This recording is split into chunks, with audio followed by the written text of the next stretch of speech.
नमस्कार दोस्तों, मैं राजकुमार डहरिया आज आपके सामने भूगोल में वर्षा और वर्षा के प्रकार के बारे में बताऊंगा। सबसे पहले वर्षा किसे कहते हैं? वर्षा वायुमंडलीय जल जब धरातल में ठोस या तरल अवस्था में गिरता है तो उसे वर्षा कहा जाता है। यह जलवाष्प के रूप में जो महासागरीय जल है, जो तापमान बढ़ने के कारण जो जलवाष्प ऊपर की ओर जाता है तो उसके कारण जो संघनन क्रिया होती है और बादल के रूप में वहां पूरा का पूरा ओस जो है जम जाती है, और जब वह वायु भार से ज्यादा वजन की हो जाती है तो वह ओस की बूंदों में कन्वर्ट होकर बूंद के रूप में कन्वर्ट होकर धरातल में गिरने लगती है। उसे वर्षा कहते हैं। वर्षा तीन प्रकार की होती है। पहली वर्षा है संवाहिनी वर्षा,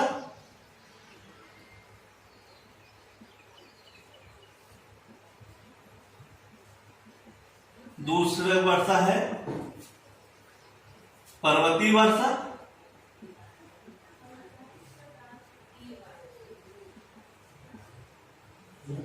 और तीसरी वर्षा है चक्रवाती वर्षा। तीन प्रकार की वर्षा होती है। पहली है संवाहिनी वर्षा। संवाहिनी वर्षा किसे कहेंगे? तो इससे सिंपल भाषा में समझते हैं। जो महासागरीय जल है जहां पर पाया जाता है उसमें जो बाष्पीकरण होता है, बाष्पीकरण होने के बाद यह बादल के रूप में जो ओस की बूंदे हैं या जो बाष्पीकरण की जो बूंदे हैं वह बादल के रूप में कन्वर्ट होती है, और बादल के रूप में स्थलीय क्षेत्र में जाने के बाद यह बादल जो है आपका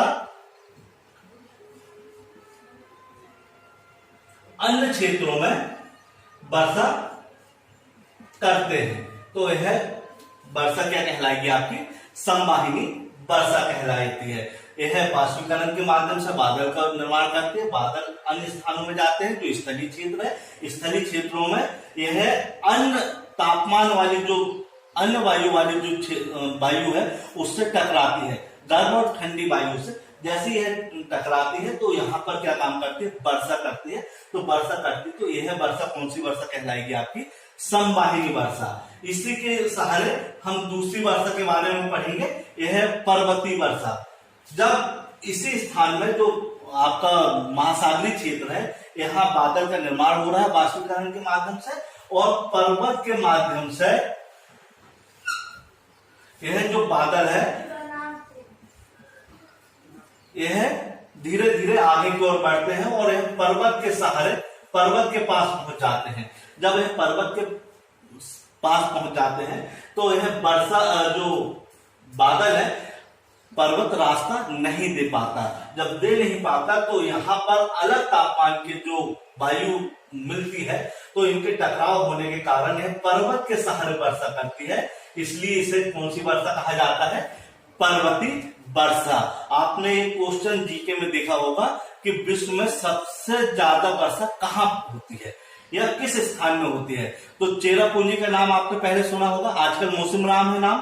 तो मौसिनराम में सबसे ज्यादा वर्षा होती है और उसका कारण है पर्वत। जो तीनों और उसके पर्वत वह बदल को घेर लेते हैं और वहां पर विश्व की सबसे ज्यादा वर्षा होती है। तीसरी वर्षा जो हम इसके बारे में अध्ययन करेंगे वो है चक्रवाती वर्षा। यह चक्रवाती वर्षा मुख्यतः भारत या एशिया महाद्वीप के क्षेत्रों में अधिक मात्रा में होती है। चक्रवाती वर्षा जो समुद्री क्षेत्र है इसके ऊपर कम दबाव का क्षेत्र निर्मित होता है। कौन सा क्षेत्र निर्मित होता है? कम दबाव का क्षेत्र निर्मित होता है, और बाहर की ओर जो क्षेत्र होता है उच्च दबाव, और यहाँ पर जो केंद्र में होगा वह कौन सा होगा? निम्न दबाव का क्षेत्र होगा।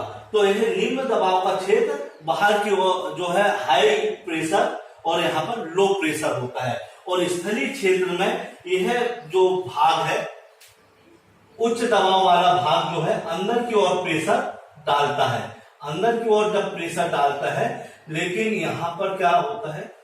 यह प्रेशर काम नहीं कर पाता और अंदर यह दबाव नहीं बन पाता। इसके कारण यह गोल गोल यहाँ चक्रीय अवस्था में क्या करती है, वर्षा करने लगती है। तो इसे चक्रवाती वर्षा कहा जाता है। चक्रवाती वर्षा में यह जो निम्न दबाव का क्षेत्र है, जैसे यह स्थल की ओर जाता है तो बहुत तेज आंधी, यह स्थलीय क्षेत्रों में तेज आंधी के साथ वर्षा भी होती है और तेज आंधी तूफान भी इसमें चलते हैं। यह 200 से 250 किलोमीटर तेज रफ्तार से यहाँ तूफान चलता है।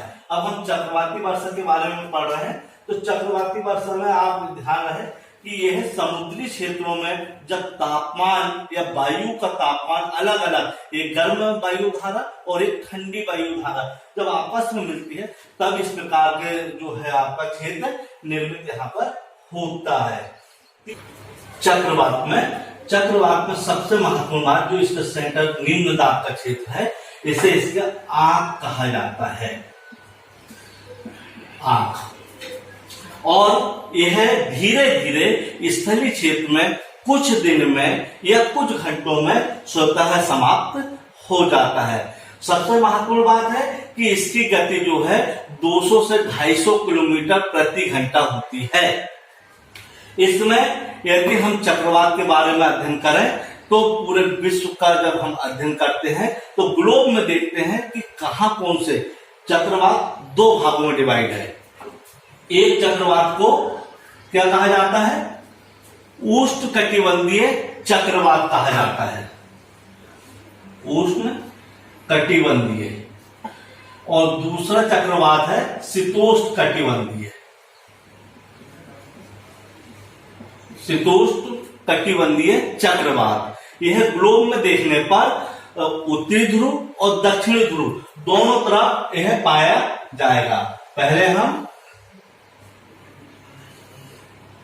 उष्णकटिबंधीय चक्रवात के बारे में बताएंगे, फिर शीतोष्णकटिबंधीय चक्रवात। तो भूमध्य रेखा 0 डिग्री, इसके दोनों अक्षांश में यह उत्तरी ध्रुव कहलाएगा और यह दक्षिणी ध्रुव कहलाएगा।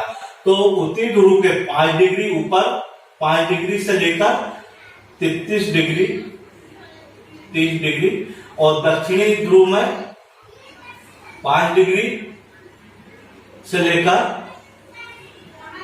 30 डिग्री। दक्षिण के भाग में जो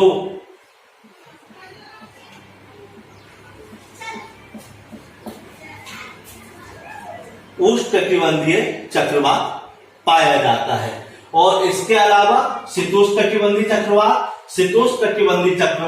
30 डिग्री से लेकर 65 डिग्री दक्षिणी और इसी प्रकार 30 डिग्री से लेकर 65 डिग्री उत्तरी ध्रुवीय क्षेत्र में पाया जाता है। इस प्रकार आपने आज वर्षा और वर्षा के प्रकार के बारे में जाना। आपको यदि वीडियो पसंद आया है तो आप लाइक एवं शेयर करें। मिलते हैं नेक्स्ट वीडियो में, तब तक के लिए नमस्कार।